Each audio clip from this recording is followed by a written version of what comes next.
Welcome to the late night edition of CNN News Now. It is December 7th, 2020. My name is Alison Vilasi. Vanmira Revia, good evening. Good evening, America. Due to the pandemic, we present you to another at-home edition of news. Political parties have most definitely shaped the country's democracy ever since they began forming during the struggle over ratification of the federal constitution in 1787. But how have these parties affected the country ever since? Despite the disagreement of President George Washington that claimed, quote, political parties have perpetrated the most horrid enormities, is itself a foul despotism, but this leads to a more formal and permanent despotism. Making people dislike political parties at the time, however, political parties did take a fundamental role later on in America's democracy. Unlike Washington's point of view, the landmark of Smith v. Allwright was in favor of the rights of people in Texas. First of all, they abolished white primaries, giving all people the same rights. In fact, both ideologies wanted people to be protected by the Bill of Rights. However, Smith v. Allwright had a different point of view, because he considered very important, quote, the privilege of determining the party policies of their membership. Regarding this topic, we have received some of the most frequently asked questions from our followers on Twitter. The first question is asked by Carol Sanchez. She says, what are some advantages of political parties? Thank you for the answer, Carol. Well, throughout the past decades, party systems have prevented the leadership of a single party from controlling the country without the challenge that more than one party provides.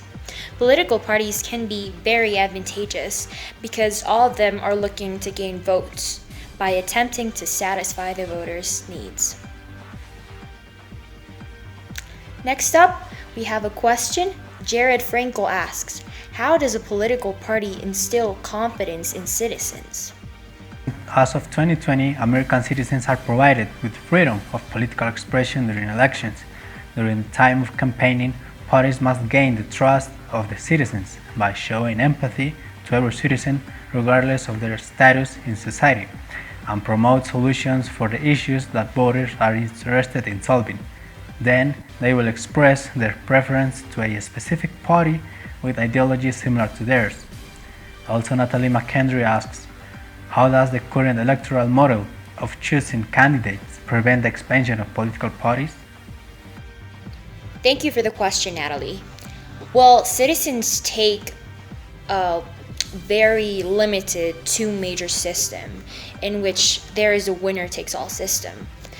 Voters are sometimes limited in options, but during bad electoral environments in which two parties have high unfavorable ratings, voters could turn to third parties as alternatives that will weaken the major parties that they dislike.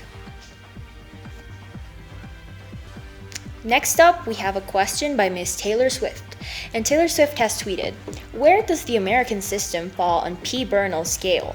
Is this good for the party system? Good question for our follower Taylor Swift. And based on the research by Nolan McCarthy and Keith T. Pohl, political parties fall under a highly polarized category. According to P. Bernal, this could be somewhat unfavorable for the public health of America due to the fact that the system is heavily controlled by two major parties, the Democrats and Republicans, making the chances for third parties to win slim to none. And our last question is from Emily Grace, who asks, what are the current trends on party polarization? How does the party polarization affect Congress and the president's ability to enact laws and make policies? Thank you for the question, Emily. A graph based on the research by Nolan McCarthy and Keith T. Pohl indicates that the trends on polarization have been very high and that it has been more polarized than ever. The Congress and the president's ability to enact laws could be severely affected because this will definitely divide party control of policymaking and would dramatically increase the time it takes to enact important laws. And those are the questions from our social media Twitter. Thanks to our followers for making the questions. And good night, America. Thanks so much for joining us at our late night show. See you in the next edition of CNN News Now.